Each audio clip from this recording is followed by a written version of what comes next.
안녕하세요. 곽 작가입니다. 오늘은 좀 특이한 얘기를 해보겠습니다.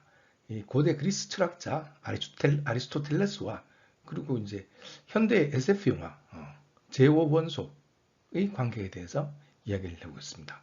이 제5원소는 1997년작인데요. 당시만 해도 브루스 윌리스하고 밀라 요보비치가 완전 전성기였죠.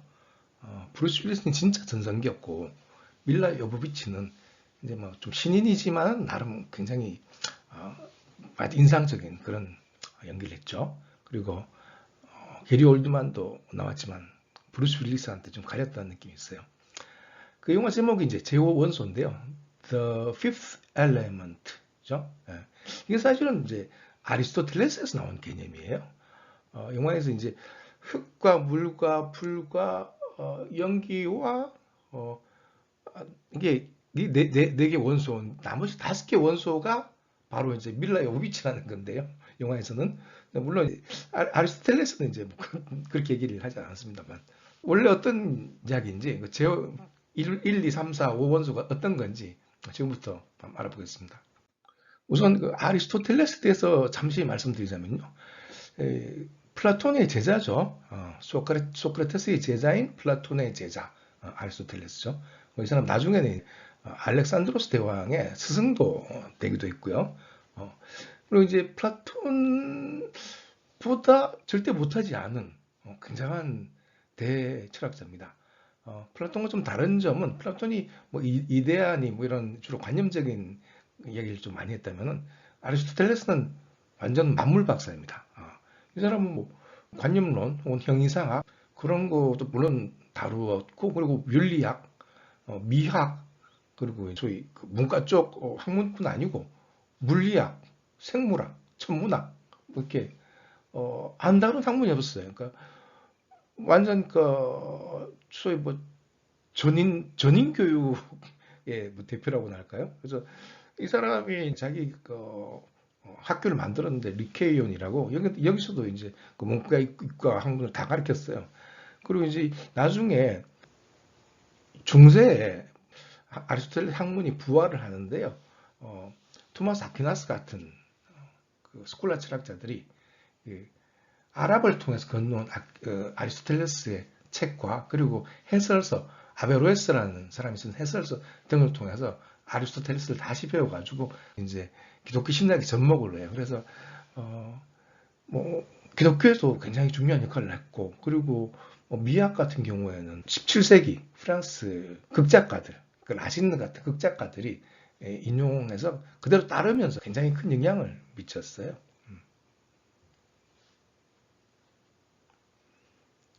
그러니까 어떻게 보면은 BC 4세기에 주로 활동을 했는데요. BC 4세기부터 로마 시대를 거쳐서 중세에 거쳐서 17세기까지도 영향을 끼쳤으니까 약 한 2000년 동안 서양의 모든 학문에 영향을 끼친 굉장한 사람이죠.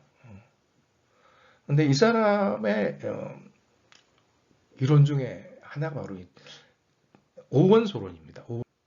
원래 오원소론 이전에는 사원소론이 있었어요. 고대 그리스 철학 이야기하면서 엠페도클레스라는 사람 이름이 나오죠. 엠페도클레스라는 사람이 이제 소위 사원소설을 제기한 사람인데요. 이 사람 이론에 따르면은 세상 만물은 이 네 가지 원소로 이루어졌다는 거예요. 그러니까 물과 불과 그리고 흙과 그리고 연기 이 네 가지로 이루어졌다는 거예요. 그래서 아주 무거운 거는 사실은 흙이고 그보다 좀 더 가벼운 것은 물이고 그보다 좀 더 가벼운 것은 연기고 그러니까 연기라는 게 사실 공기죠.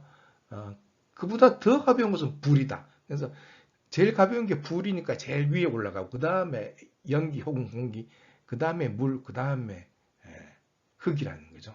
그런 식으로 이렇게 아래에서부터 위에서부터 아래로 이렇게 무게에 따라서 이제 다 정리된다는 거죠. 그리고 세상 만물이 지금 뭐 예를 들어서 뭐 핸드폰이 있다면은 이 핸드폰도 자세히 이렇게 뜯어보면 실제로는 흙과 물과 불과 연기의 조합이라는 거죠. 물론 이전에는 이제 세상 만물이 이제 실제로 물이라는 탈레스의 주장이 있었습니다. 하여튼 엠페도클레스가 이제 사문 소설을 제기한 다음에 그리스의 많은 자연 철학자들이 이 주장을 받아들였어요, 실제로. 그래서 이제 아리스토텔레스도 이걸 받아들였던 것 같습니다. 일종의 고대의 원자론이죠. 그래서 이제 세상 모든 것은 흙, 물, 공기, 불, 이런 순서로 이렇게 정리가 되었습니다. 제일 무거우니까 흙이 밑에 가고, 그 다음에 물, 그리고 공기, 그리고 불, 이런 식으로 딱 정리가 됐습니다. 그런데 문제가 하나 있어요. 만물이 흙과 물과 공기, 불이라면은 저거 뭐예요, 저거? 이거. 흙, 흙이 맨 밑에 있고, 그 다음에 물, 공기, 불, 이런 식으로 이제 세상 만물이 정리가 되는데, 저 꼭대기에, 저 하늘에 붙어 있는 거 저건 뭐예요, 저거? 태양. 저것만 있나요? 별이 쪽, 별과 달, 이런 것들은 그러면 불보다 더 가볍단 말인가요? 뭐 그렇겠죠.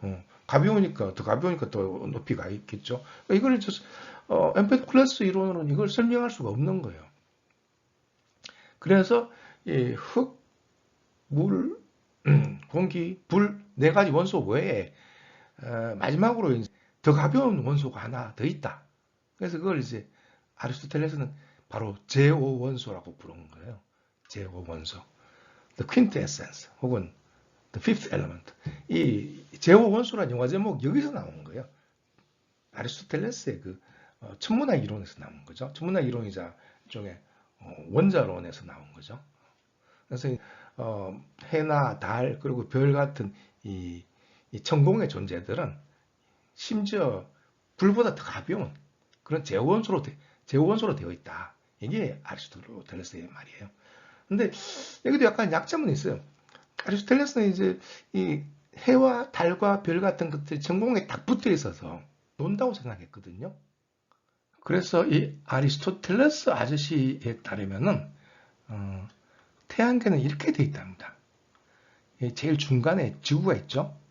그리고 지구 주변을 달이 돌고 그 다음에 수성, 금성, 태양, 화성, 목성, 토성 이런 식으로 이제 쭉 빙빙 도는데요.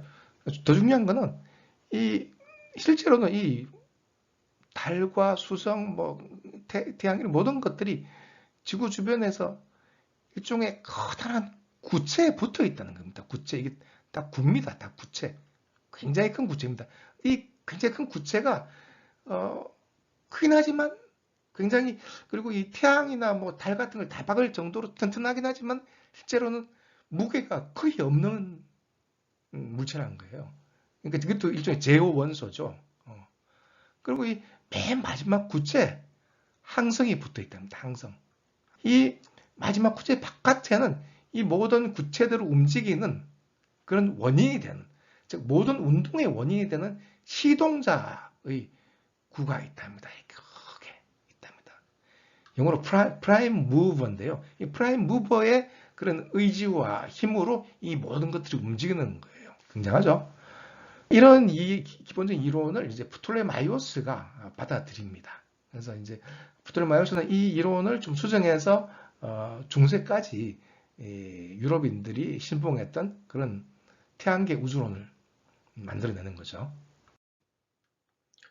그래서 아리스토텔레스의 이론을 좀 더 발전시켜서 프톨레마이오스가 이게 이제 우주론을 하나 개발했는데 이렇게 하니까 화성이라든가 뭐 금성이라든가 이렇게 좀 그 이론에 안 맞는 움직임을 보여주는 그런 행성들이 있었어요. 그래서 결국 이제 코페르니쿠스가 아니 태양 여기 중심에 있다고 생각하고 지구가 그 위로 돈다고 생각하면 훨씬 더 간단하지 않느냐 이렇게 이제 이야기를 시작한 거죠. 이렇게 그래서 이쪽 천동설에서 지동설로 바뀌었는데 시간이 꽤 걸립니다.